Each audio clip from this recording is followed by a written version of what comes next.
Bien, aujourd'hui nous allons réaliser ensemble ce tutoriel d'effet du texte avec Adobe Illustrator. C'est un tutoriel qui est relativement très simple et voilà, ensemble on va parcourir les étapes pour y parvenir très aisément. Donc, à tout de suite.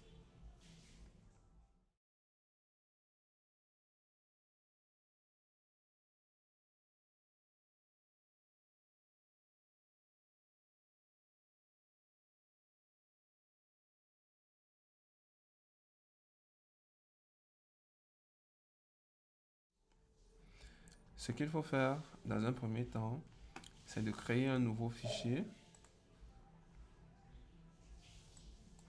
On va créer 1000 pixels sur 1000 pixels, un plan de travail, créer.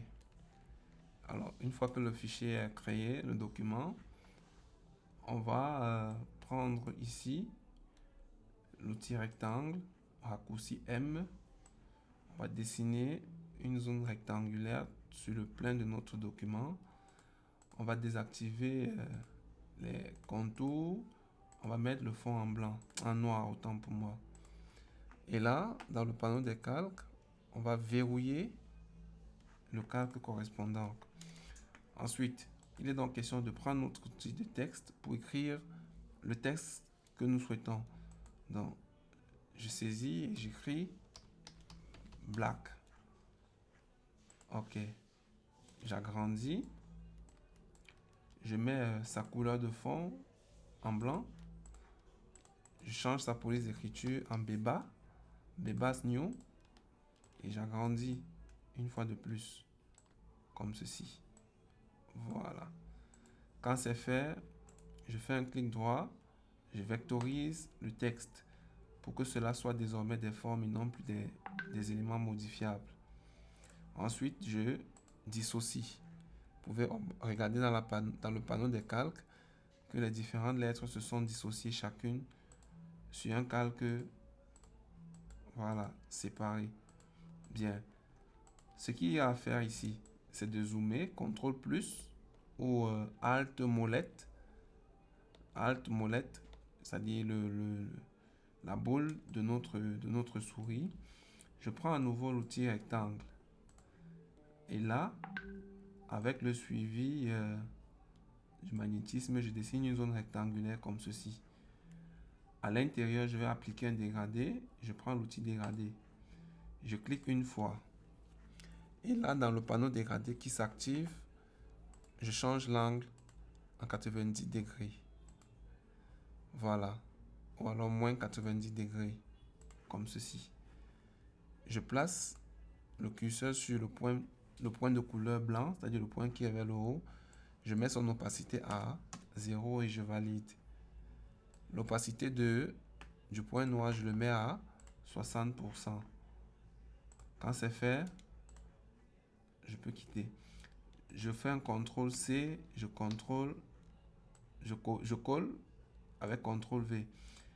Au bord de ma forme, je peux faire une rotation et je positionne la deuxième forme comme ceci. Voilà déjà ce qu'on obtient. Bien. Je copie une fois de plus. CTRL C, CTRL V. Et je déplace ce monsieur que je fais roter une fois de plus en maintenant Shift enfoncé pour garder les proportions justement de ma forme. Donc là, je vais désactiver le magnétisme du pixel pour pouvoir ajuster manuellement et proprement les différentes dispositions. Ok.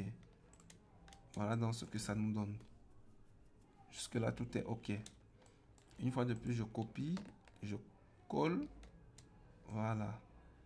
Même transformation ici. Voilà, je positionne. Avec la flèche blanche, je clique une fois, je tire comme ceci.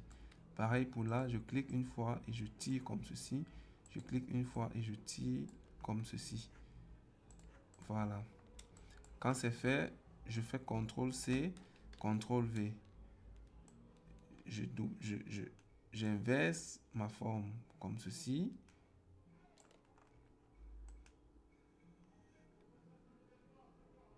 Voilà.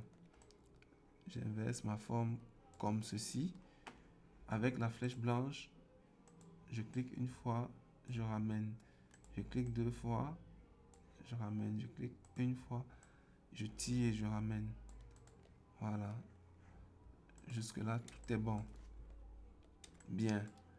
Je reprends ici la partie, mon style de forme dégradée rectangulaire. Je copie et je colle. Je place ça ici. Je fais sciemment de le placer au même niveau que, voilà, la limite de mon C. Voilà, comme ceci. Je fais CTRL-C, CTRL-V. Je le rote, comme ceci. Je rote, OK. Et je le place sur cette limite-ci. Comme ceci. Donc, je reviens là. Voilà. Voilà ce que j'obtiens. Jusque-là, tout est OK. Ça marche. Bien. Sur le cas, qu'est-ce que je fais? Sur le cas, je copie, je colle. Alors, il est question pour moi ici de disposer ça comme ceci en maintenant Shift. Voilà. Je positionne ça là et j'allonge comme ceci. Bien. Avec l'outil flèche directe de sélection directe, je sélectionne et je monte jusque là. Ça aussi, sélectionne et je monte jusque là, comme ceci. Voilà, c'est assez chouette. Et lorsque c'est fait, on a terminé. C'est cool, n'est-ce pas? Merci.